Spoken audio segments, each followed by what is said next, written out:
All right, the sixth pick, Daniel Jones going to the Giants, probably was the as shocking as Clelin Ferrell was going fourth overall. The fact that the Giants actually took Daniel Jones sixth overall, I think, has gotten the most attention and continues to get the most attention. There was rumors that they were going to do it. I don't think there was any rumors that Clelin Ferrell was going to be the pick. So the fact that Daniel Jones got actually taken rather than waiting till 17 continues to be this, big talking point. Now, if we take a look back, and even a couple weeks after the fact, it still feels like a reach. Dwayne Haskins, in my opinion, was the far superior prospect. My rankings, I had Dwayne Haskins first, Kyler Murray second. I had Drew Lock third, Daniel Jones fourth. I actually had Daniel Jones and Drew Lock with the same grade. I just gave Lock the slight advantage just because I felt like he had more of a higher potential. But I had both Drew Lock and Daniel Jones kind of graded out at the kind of late second, early third round prospects. But we got to know that quarterbacks tend to go higher. However, Drew Lock did fall to the second round. So, what were the Giants thinking? Obviously, there's some connection there within the Eli Manning. As Logan and I said the day after the draft or the night of the draft, Eli Manning isn't going anywhere. Even David Gettleman said in a perfect world, Eli Manning would play another 3 years, and Daniel Jones would be able to sit and develop behind him.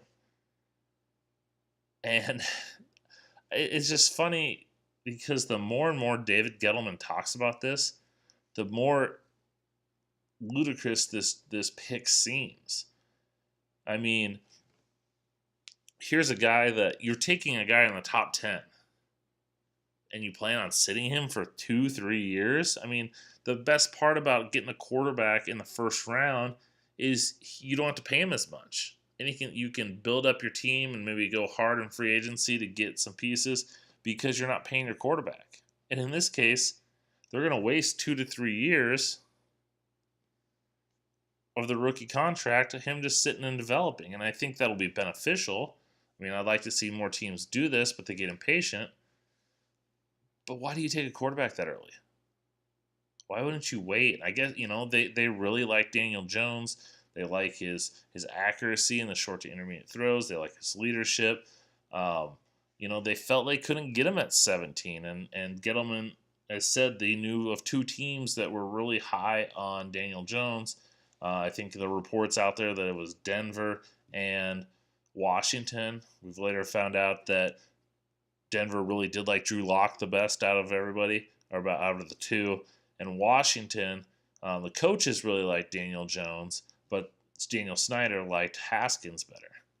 But if you're David Gettleman, you're probably thinking, I think we know that the coaches in Washington like him. Maybe they'll win out. Maybe they'll be able to talk Daniel Snyder into taking Daniel Jones with that 15th pick, and then the Giants would have to trade up. So they're thinking, instead of having to trade up and lose additional picks that we want, let's just take him at 6, get the guy we want. And in all reality, as much as I dislike this pick, if Daniel Jones hits and he's a good player for them, he's their future franchise quarterback, then it's really hard to dislike this pick. And we're going to forget that they reached, and we're going to say, oh yeah, great pick. But if Daniel Jones busts, this is going to be a monumental draft bust for the Giants.